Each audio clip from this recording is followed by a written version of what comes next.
All right, well, I don't know why I didn't hear any audio off of that, but that's all right. It is 7:30 on this Monday night. We are counting down to a new year, December 29th. This is Do You Like It or Not? I'm producer Chris, and that empty chair is where Guy Lambert will join us live coming up here in just a few minutes. In the meantime, I'll bring you over here because tonight we're talking about holiday returns. It's that time of year in between Christmas and New Year's where a lot of people might have some gifts that they need to bring back, whether they didn't fit or what. We're also talking about the holiday regression.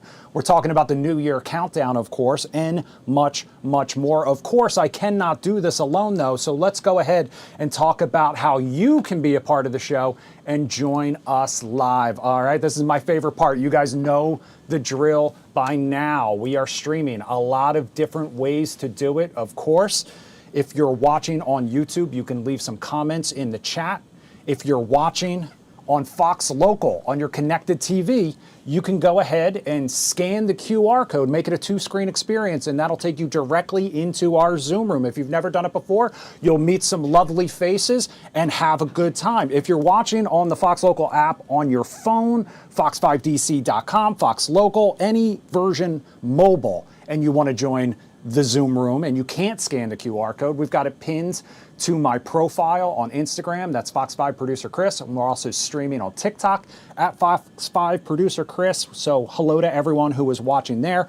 We also have our broadcast channel on Instagram, and you can find the Zoom room there as well. We'll say hello to all of our virtual co-host in just a second. First, though, we have to say hello to the man, that empty chair I told you about earlier, Guy Lambert. What's up, my friend? Joining us now live. Guy just wrapped up over on the 7 o'clock version. Thank you so much for coming and joining us. How was your holidays? It was great. Spent it with Dad, Mom, my sister. Very nice. Were you here in town? I was. Went to a restaurant. It sucked. I won't name the restaurant, though. All right. So while yeah. I pull up some more faces here in the Zoom room, tell us why it sucked. Well, so I ordered a steak. You know, I'm a big steak guy. Yes, and my sister, she ordered one as well. Mm-hmm. If you get the steak wrong the first time, I get it. You get it wrong. Yeah, I'm a medium rare guy. Uh-huh. Yeah, you do it twice. Yeah, guys, I'm good. We got to go. Well, okay, so that not so great. How about the new year? Any major plans? Yeah, I'm headed to Miami, and actually I'm taking my parents with me. So very nice. yeah, I'm That'll really be a lot of excited fun. about that. Very cool. All right, well, that's where we're going to start tonight, if that's cool with you. You ready to talk about a little New Year's action? Because, as you know, we are just days away, 2 days and change actually. Earlier today, the organizers of the Times Square party tested the confetti drop. That's what you're looking at right now. Around 3,000 pounds of confetti will fall along with the crystal ball at midnight. However, things are going to be a little different this year. If you didn't know, there will actually be 2 ball drops on New Year's Day and a third one a little later. We're talking July 3rd. This is part of the America 250 celebration. You see it swirling around on that crystal ball right there. The first ball drop will ring in the new year, and the confetti will include the New Year wishes from people who wrote on the New York wishing wall during the holiday season. The second ball drop will be around 5 minutes after midnight, and the confetti that drops for that one will be red, white, and blue. The third ball drop will be on July 3rd. This will be the first time in history that the ball drops on a day that's not New Year's, besides those tests that they run ahead of the holiday season, like you're looking at right now. So, Guy, multiple ball drops in 2026. Do we like kind of utilizing this New Year tradition to also celebrate America's 250th That's why birthday? I love your show, man. I learn something new every time I watch and or have to be a part of it. I'm all for it. You're all for it? Yeah, I think it's something different. You know, I mean, why not change it up? No one's complaining, I don't think. And why would you complain? I mean, it's a party with confetti. Right. I'm all in. It's just a July thing. I'm just. It's going to feel really weird. Yeah. To like. Are we expecting like 1 million people and huge crowds again? Yeah, you could make it a big deal, I think, you know. One person I know who's not a fan of it, Melissa. Melissa, thanks so much for joining us. Happy holidays. I see you've got a drink there with you. What are we drinking tonight? This is a mojito without the... Can you hear us? Stand by. Yes. Let's see what's wrong with my system here. Oh, it might be us. Well, let's see. There we it go. is. We can hear you now. Okay. To the rescue. This is a mojito without the mint. Okay. So it's wide open with the legs wide open. Oh, hey now. We're country club down the street from you guys.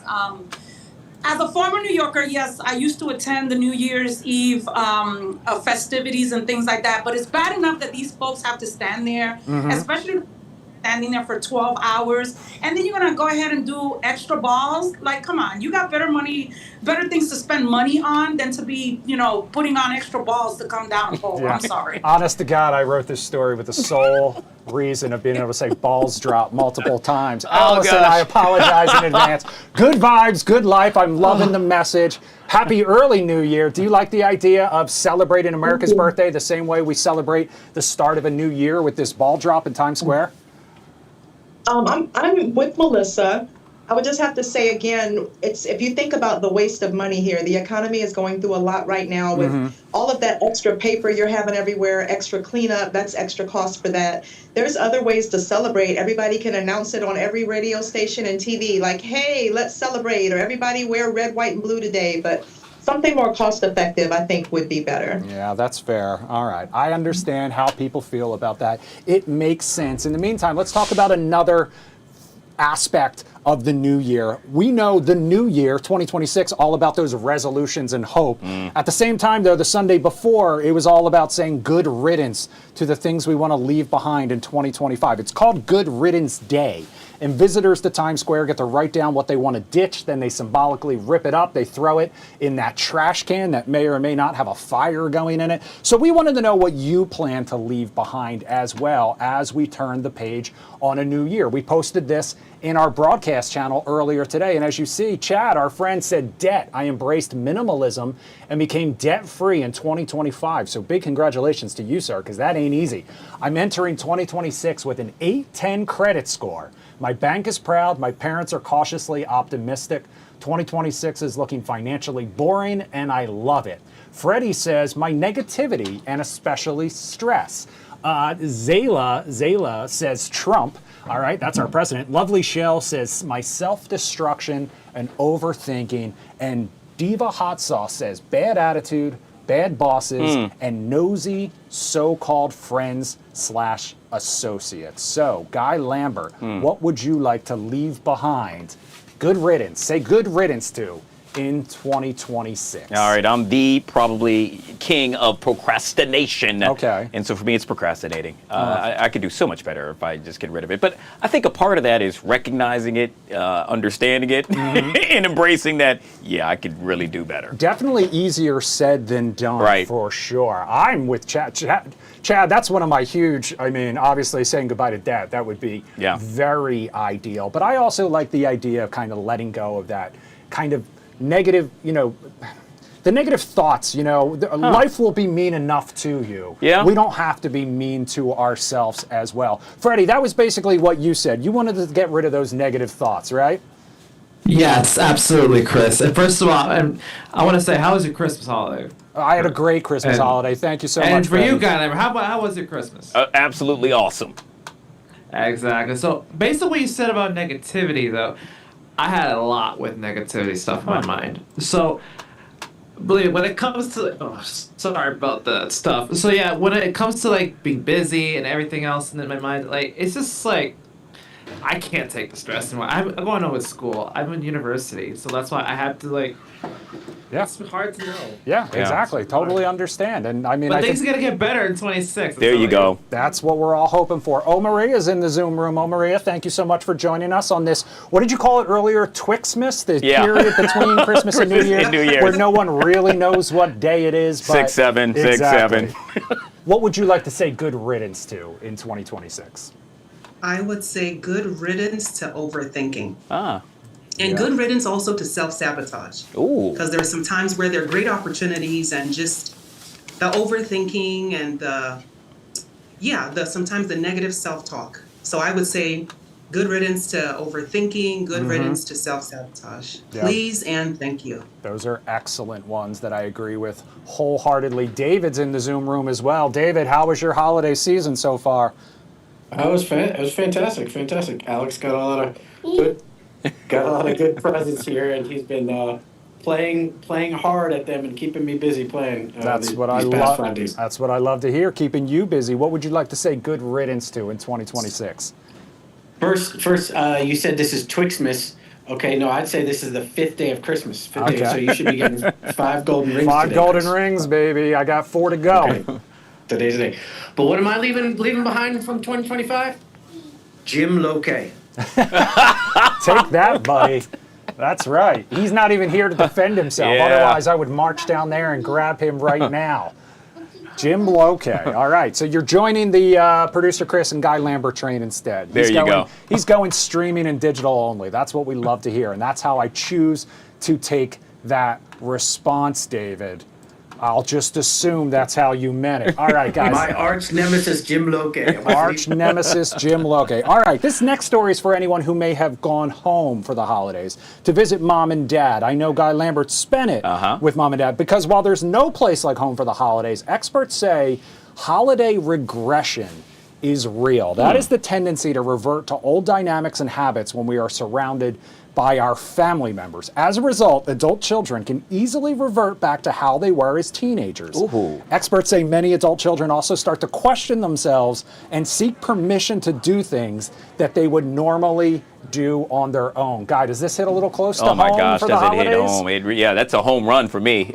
So I would say it was asking to go like to the refrigerator and and getting food out of the fridge. Like, Mom, Dad, is it okay? Yes, it's okay. You just walk to the fridge. But as a kid or as a teen, stop eating, all the whatever. Stop drinking up all the orange juice. So, yeah, I felt as if I needed to ask. I revert into the most annoying little brother imaginable. Like, I don't know what it is. The second I am around my 2 older siblings, just instantly find new and creative ways to piss them off. Melissa, is it similar? I know we've met your brother here on the show, but we also know your brother has his own children now.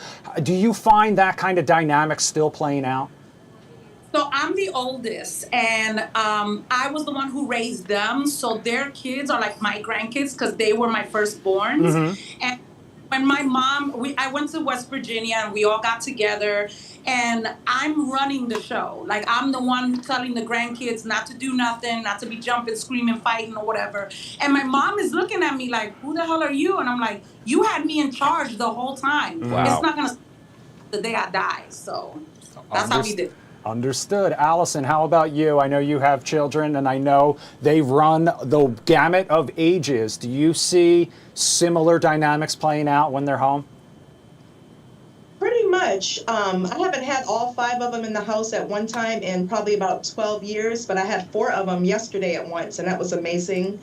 And they just have this little competitive thing, like they try to figure out who's mom's favorite. And they'll do things like, try to like, oh, I called her on her birthday before you did. Well, you missed it by 2 minutes. And they just go through this little thing. So their age is 14 through 32, but they have that little cute childishness about it. And I absolutely love it. Yeah, I think it's way more common than people are probably willing to admit, if I'm being honest, because it's just, they're still your siblings. You may all still be adults, but I'm still stuck on. She said 32. I thought she was 32. Right? Allison looks good. Hey. Allison looks good. That's right. She knows it. She knows she does. We love you, Allison. All right, let's talk about gifts now, because Kim Kardashian, those Kardashians, they are no strangers to going above and beyond. Apparently sharing, though, for the Kardashians is so 2025, because Kim K revealed on social media her kids got a puppy for Christmas. And what I mean by that is her kids got 4 puppies, 1 each for North, St., Chicago, and Psalm. Now, Kim already has her own, so now there are 5 dogs in the house of 5 people. So, Guy, in our best Oprah Winfrey, you get a puppy, and you get a puppy, and you get a puppy, and you get a... Do you like this idea, or do you think all 4 siblings should share one dog and learn how to raise it that way? By the way, you got to add 1 more puppy to that. But yes, they should. Look, that's what this is all about. But then again, they're not going to be regular people. I hate to say it. I mean, their mom and dad happen to be, well, I guess you add it all up, they're in the billionaire status. So, yeah, they're not going to really have to ever share other than, just perhaps sharing hi to mom at the same time. And then let's also think about it. They're probably going to have a nanny for each puppy as well. So they're not going to have to walk the dog and all that other stuff. Exactly. So Here's the thing, though. I can relate to this a little bit. Oh, Now, I gosh. never had individual dogs for each of us, but I will admit, and again, we're going back to the 80s Yeah. here, okay? So remember that. Remember the time and place. Hulk Hogan was huge. Yep. He was the biggest thing in wrestling, and my brothers and I loved the WWF at the time, and we loved Hulk Hogan. And so, one Hulk Hogan action figure, I don't know if you remember those rubber WWF Yep. action figures, they were like That this big, big. yep. Hulk Hogan in his little yellow weenie bikini posed like this. One was not enough. We had to have 3, one for each of us with our names written on the foot. So it wasn't even like any Hulk Hogan was good enough. Yeah. You had to have your own version. And there were 3 of them. Like I said, all of us had our very own. David, not sure if you have siblings. Remind me if you do or not. But does this, what do you make of one puppy for each child? Do you like this or not? And do you have any similar relatable situations? I've got 2 half sisters, significantly older than I am. We shared pets when we had them, and but as far as Kardashians, one dog. I mean, I guess if you have that kind of money, you know, and support that Kim Kardashian has, you know, you can hire. You can hire probably your dog probably has a staff. You can give your dog a staff. Mm-hmm. And I remember 20 years ago seeing Paris Hilton. Paris Hilton had bought a $146,000 dog house for her dog. Uh-huh. You know, just so the money that those people are playing with is unreal. I've heard of much worse things than one dog per child. sibling or child. You know, so I mean. I wouldn't complain about it. No, I guess not. Oh, Maria, what do you make of this? And do you have any? So I had 3 Hulk Hogans. Did you have any sort of similar situations? No, not at all. And the way I think of family is learning how to share, learning how to communicate, learning how to enjoy the same thing, but giving others their own turn and enjoying it. And so I'm the last of 5 siblings. Oof. And we had, for instance, if there were soda bottles, we would like share. Hey, could you pour it for me? Hey, can you pour this for me? Oh, you finished the last bit of it. It's okay. So I really see the importance of, even if the person is affluent, still giving the children that opportunity to know that it's not my dog, it's our dog, because we live in one house. So I don't like this. I see it just continuing on to have everybody has their own thing, and there's no aspect of communal sharing, communal living.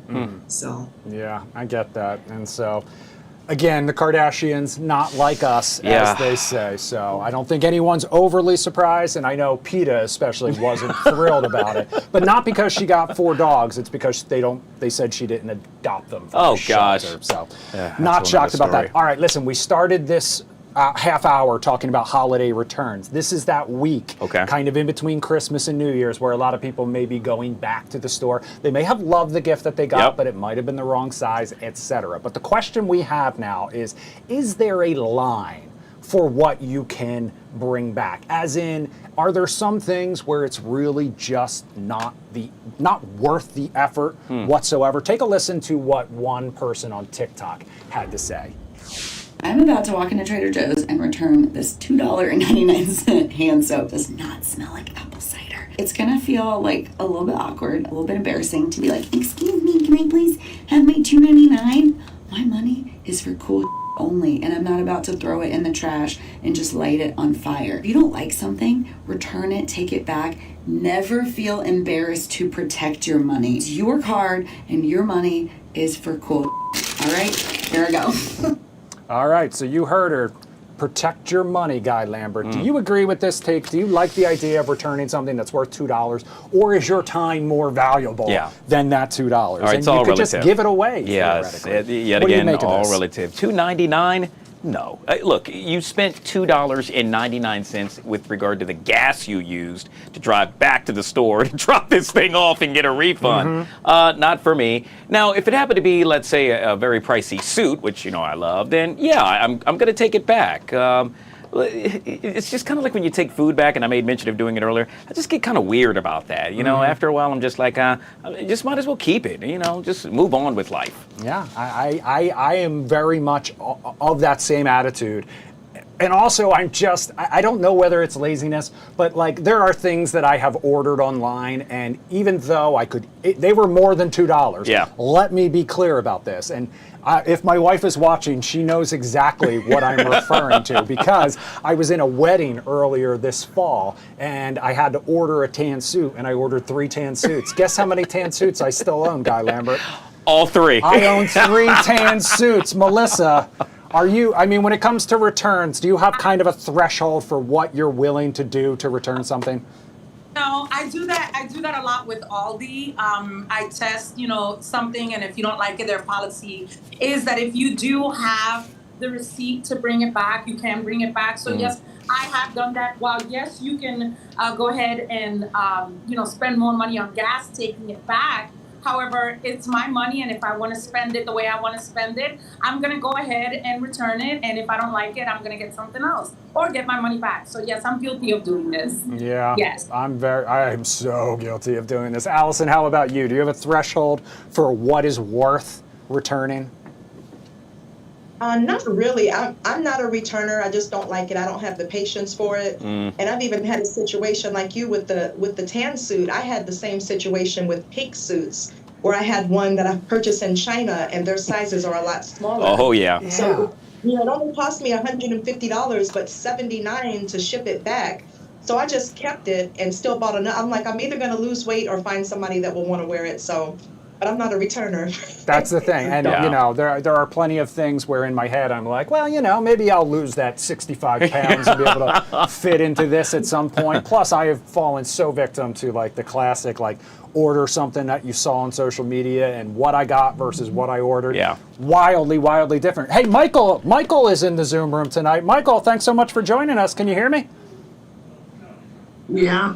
Michael, have you had to return anything that you got for the holiday season? And do you kind of have a threshold for what is worth returning and what isn't?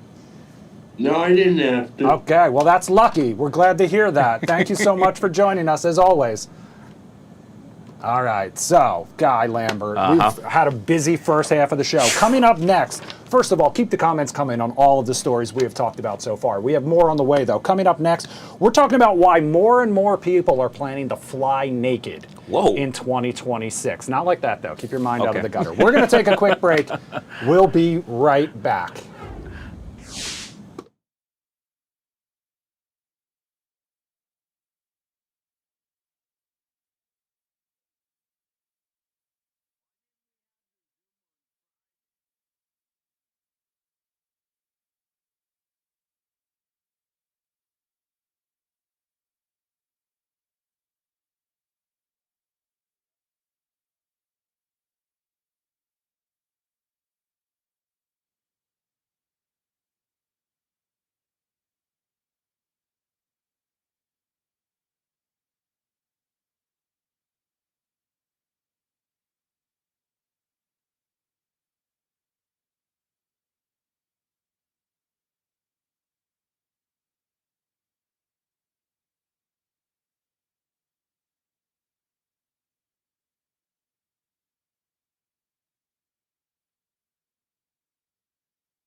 All right, that was kind of the right animation. It was the right music, wrong animation, but that's what happens all here good. when you're one-man banding it. All right, thank you everyone who has joined us so far. This is the part of the show where I usually check the YouTube comments, and West Virginia Ben is putting me on the spot here. I'm gonna read it just to make you happy, but if it goes viral, I'm gonna blame you for it. He wrote, ever see the Beavis and Butthead where they stole the golf balls?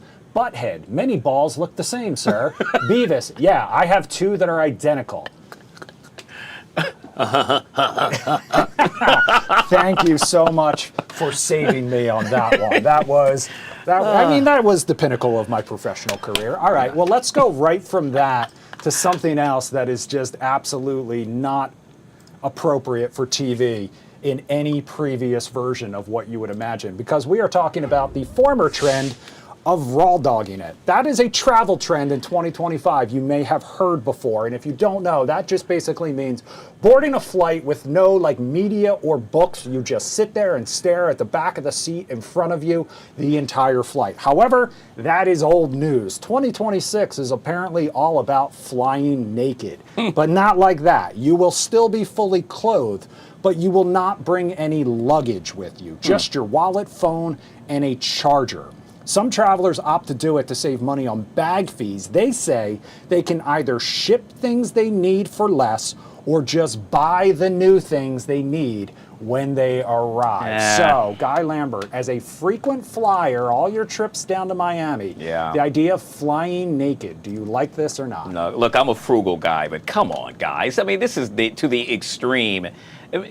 No. So what I'm going to wear like what? I have like 2 or 3 bathing suits. I have a couple of tank tops and a couple of T-shirts. So what? I'm just going to put all of them on at once and then that is actually an hop interesting, on the plane? That is an interesting idea, and I've seen people who kind of get up there with their giant suitcase, and you know the weight limit is 50 pounds. They're at like 52, so they're dragging out all of like the bulky sweatshirts and putting them all on at the same time.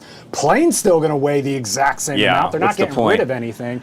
But I mean, we had a travel expert on Good Day at one point, and she was talking about flying with children and things you can do to try to make that process a little bit easier. And she was basically saying, pack a couple diapers that you might need like on the plane. Otherwise, do a Target order that's going to arrive at the hotel the second you arrive, and really cut down on the need to pack and bring all that different stuff. So I don't hate this idea. Allison, the idea of flying naked, in air quotes, do you like that or not? Oh no, I'm that one that has everything you need right there with me. If you need a Band-Aid, a sewing kit, whatever you need, I got it. I have to have everything with me at all times, so I don't think I would do that. No, you wouldn't be good at trimming down a little bit. David, how about you?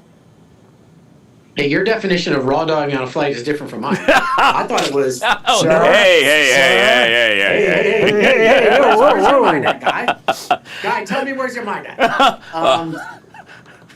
No, the definition I understood was no entertainment. You know, you just sit there like a stone looking at the. Exactly, you're staring at the seat in front of you. Yeah. But okay, well, you described it as like not bringing anything. No, that's flying naked. Flying naked is not packing a bag. Basically, just bringing what you have on and with you to save money on those baggage fees. I was saying raw dogging was 2025. Flying naked is 2026. All words that could be taken out of context and ruin my career. I don't understand how it could be taken out of context, Chris. Could you explain that to me? It's a good thing Chad's not here, because he would already have this clipped and turn this into something wild. Anyway, let's get back to the subject at hand. Could you do this? Flying naked, no, bad idea. I mean, I've shipped stuff to myself at a destination, but like not. There's some things that you need to carry on your person, you know. Yeah. And entertainment, I mean, I've gone long trips with no entertainment, but so that I think you could do. Yeah, I mean, I think it depends on how long the trip is, where you're going, how long you plan on spending there. Yeah. A lot, because again, if you're flying down to Miami and all you need is a pair of flip-flops and a swimsuit Okay, and a I tank mean, top I type of get it, thing, yeah. I can see how it goes, but this man's packing several suits and he's got his watches and his jewelry and he's got big plans. Listen, thank you to everyone who joined us tonight on Fox Local, Fox 5 DC's YouTube page. Thank you to Guy Lambert for sticking around on a very busy evening.